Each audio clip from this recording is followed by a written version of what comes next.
Hello students, you're most welcome on my YouTube channel Dr. Knowledge Guru. Today I am starting about the syllabus of the science. देखिए हम आज start करने वाले हैं आप लोगों के सामने जो भी हमने इसके पहले वाले एक वीडियो हमने बनाया था साइंस के बारे में, जो भी नॉर्मली जानकारी थी उसमें हमने बताया था कि कौन से क्या है जो कि बहुत ही इंपॉर्टेंट है, हर कोई उससे पूछ सकता है। अगर आपने वो वीडियो नहीं देखा है तो आइकन पे दिख रहा होगा, देखिए ऊपर, उसको आप उस पर क्लिक करके देख सकते हैं पहला वीडियो। उसी के सहारे आप दूसरा जब देखेंगे तब बहुत अच्छी तरह से समझ में आएगा कि नई नई जानकारियाँ इसमें बताई गई हैं। तो चलिए देखते हैं हम क्या होता है सिलेबस में। नॉर्मली हम सिलेबस आपको बता रहे हैं, उससे जुड़ी जो आपको जानकारी नहीं मालूम है हम उसके बारे में आज डिस्कस करेंगे, और उसके बाद फिर हम एक एक करके टॉपिक को क्लियर करते जाएंगे। ठीक है, चलिए हम स्टार्ट करते हैं सिलेबस। जो जूलॉजी का सिलेबस है, तो सबसे पहले अधिकतर देखा जाता है जो जूलॉजी का सिलेबस होता है तो उसमें सेल को देखा जाता है। ठीक है, तो चलिए हम स्टार्ट करेंगे। पहला देखते हैं सेल से क्या ऐसे क्वेश्चंस पूछे जाते हैं जो अधिकतर आपको जनरल नॉलेज या भी कोई भी आप कंपटीशन का पेपर देने जाते हैं तो उसमें पूछा जाता है, या फिर कोई नॉर्मली जानकारी जिसको रहता है वो पूछता है। ठीक है, सेल के बारे में suicidal bag of the cell is known as, यानी कि सुसाइडल बैग किसे कहते हैं, आत्महत्या की थैली किसको कहा जाता है सेल में। ये तो लगभग सबको मालूम होगा कि आत्महत्या की थैली लाइसोसोम को कहा जाता है। ठीक है, इसको याद रखिएगा कि लाइसोसोम को suicidal bag of the cell बोला जाता है। एक नंबर में ऑब्जेक्टिव टाइप में क्वेश्चन पूछा जाता है, ये तो आपको पता है। चलिए दूसरा बताइए, ब्रेन ऑफ द सेल, यानी जो सेल का ब्रेन होता है वो किसको बोला जाता है। ये ब्रेन ऑफ द सेल किसको बोला जाता है जी, न्यूक्लियस को बोला जाता है। ठीक है, न्यूक्लियस को ब्रेन ऑफ द सेल बोला जाता है। ये सेल से जुड़ी जानकारियां हैं जो आपको ऐसे ही जब पढ़ाया जाएगा तो वन बाय वन अच्छे से जानकारी दी जाएगी। चलिए हम अगले पॉइंट पे चलते हैं, कंपोनेंट ऑफ फूड या फिर न्यूट्रिएंट्स। यानी देखिए क्या इसमें जो कंपोनेंट ऑफ फूड है या न्यूट्रिएंट्स हैं उससे जुड़े क्या आपके क्वेश्चंस आते हैं, क्या ज़्यादातर पूछे जाते हैं। तो उसमें चलते हैं, एक क्वेश्चन आपके सामने हमेशा आता है, सब लोग उसका गलत जवाब देते हैं। Which vitamin is help in the formation of bone. चलिए बताइए सभी लोग कि इसमें कौन सी ऐसी विटामिन है जो हेल्प करती है बोन के फॉर्मेशन में, यानी जो बोन का फॉर्मेशन होता है तो कौन सी विटामिन होती है जो करती है। ठीक है, तो आप लोग इसमें गलत जवाब जरूर देंगे। जो विटामिन डी है उसी के बारे में अधिकतर आप देंगे, लेकिन विटामिन डी नहीं, विटामिन डी नहीं है। इसका आंसर है विटामिन के। जो ब्लड क्लॉटिंग फैक्टर होता है वो विटामिन के ही फॉर्मेशन करता है जो बोन को बनाने में। ठीक है, ये आपसे याद रखिएगा, जब अगर कोई क्वेश्चन पूछिएगा कौन सी ऐसी विटामिन है जो बोन का फॉर्मेशन करती है तो आप ज़रूर जवाब दीजिएगा विटामिन के है। ठीक है, तो विटामिन डी क्या होती है ये भी तो क्वेश्चन पूछेगा कोई। तो विटामिन डी क्या, डी जो है हमारा, इट प्रोवाइड टू स्ट्रेंथ, यानी कि ये जो बोन हमारा होता है उसको स्ट्रेंथ यानी मजबूती प्रदान करता है। विटामिन डी का सिर्फ इतना ही काम है। ठीक है, इसमें बोन के लिए जो है विटामिन डी का इतना ही काम है कि वो उसमें स्ट्रेंथ करता है। ठीक है, आगे देखिए इससे क्या जरूर है, इन विच मिनरल्स इंक्रीज कॉज पॉलीसाइथेमिया। देखिए इसमें पूछ रहा है कि कौन से मिनरल के बढ़ जाने से पॉलीसाइथेमिया होता है। पॉलीसाइथेमिया क्या होता है, सबसे पहले तो ये जानिए कि पॉलीसाइथेमिया क्या होता है, ल्यूकेमिया क्या होता है। ये सब चीज़ें अधिकतर आपके सामने आती रहती हैं।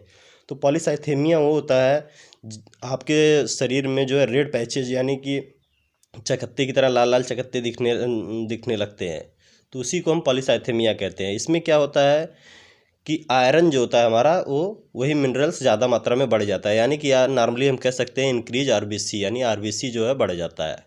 तो अगर आरबीसी में भी क्या बढ़ जाता है तो आयरन बढ़ता है। ठीक है, ये याद रखिएगा, ये चीज़ें आपके माइंड में होनी चाहिए।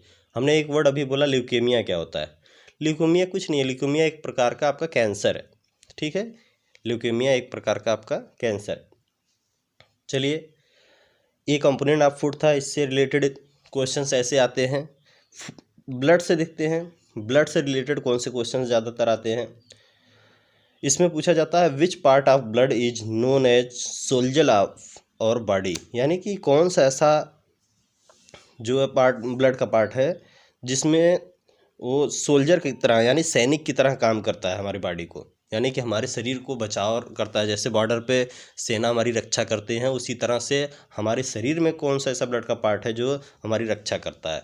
तो ये आपको अच्छे से मालूम ही होगा कि WBC है जो हमारा इतना रक्षा करता है। ठीक है, चलिए आगे चलते हैं। आगे है नेक्स्ट हमारा ब्रेन, यानी कि ब्रेन के बारे में चलिए देखते हैं हम ब्रेन के बारे में क्या होता है। वैसे तो नॉर्मली ब्रेन के कितने पार्ट होते हैं आपको मालूम ही होगा कि इसके 3 पार्ट होते हैं, सेरिब्रम, सेरिबेलम और मेडुला ऑब्लांगेटा। यही 3 चीज़ें आप लोग इसके पहले जानते हैं, लेकिन इसके 7 होते हैं। जब बताया जाएगा तो इसमें पूरा बताया जाएगा। ठीक है, इसको याद रखिएगा। होते तो 3 ही हैं, लेकिन इसको 7 पार्ट में सब डिवाइड किया जाता है पूरा अच्छी तरह से।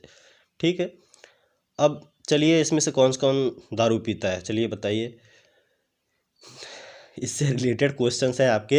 Alcohol effect which part of the brain, यानी कि जो एल्कोहल होता है वो जो ब्रेन का पार्ट होता है वो कौन से ब्रेन के पार्ट को इफेक्ट करता है। तो याद रखिएगा, जब हम दारू पीते हैं, यानी हम नहीं, आप लोग जब दारू पीते हैं तो वो सेरिबेलम के जो पार्ट होता है उसी को इफेक्ट करता है। ठीक है, सेरिबेलम जो होता है आपका पार्ट उसी को इफेक्ट करता है। ठीक है, चलिए ह्यूमन डिजीज़ क्या होता है, ह्यूमन डिजीज़ के बारे में देखते हैं। ठीक है, ह्यूमन डिजीज़ में क्या क्या अधिकतर होता है।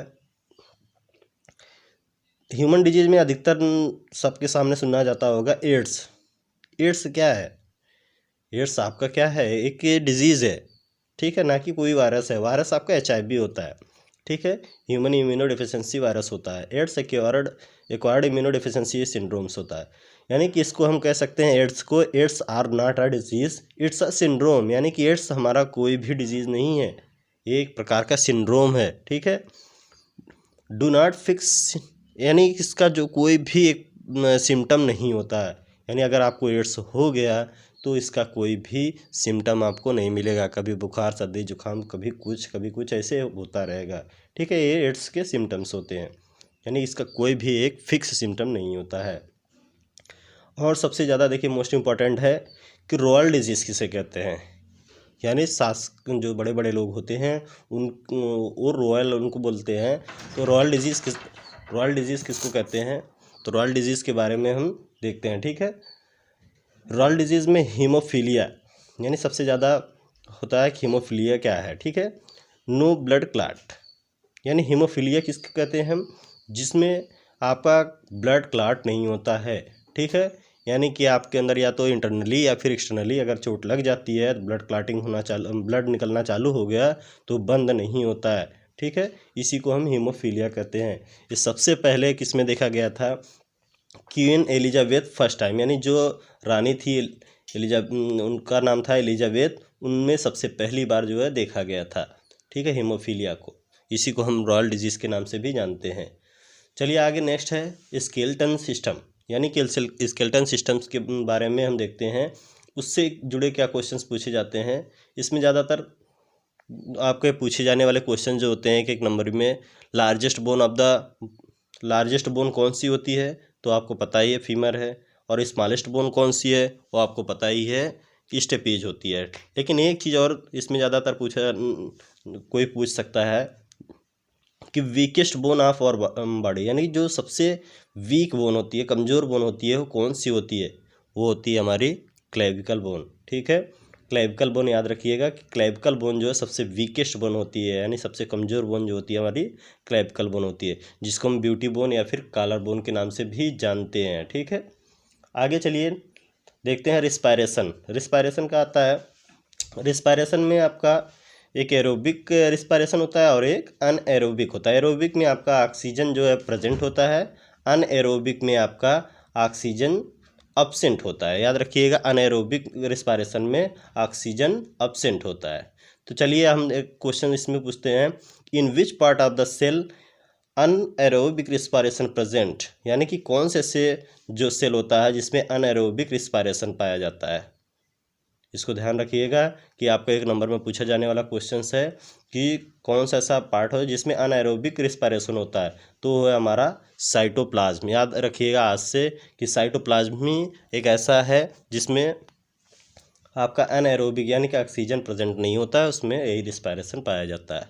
तो ऐसे ही हम आगे टॉपिक आपको डिस्कस करेंगे, यानी नई नई जानकारियाँ देंगे हर टॉपिक से, जो आपको पता तक नहीं होगा, अलग अलग जानकारी उसको आपको मिलती रहेगी। ठीक है, मिलते हैं अगले दिन नए टॉपिक के साथ। आज के लिए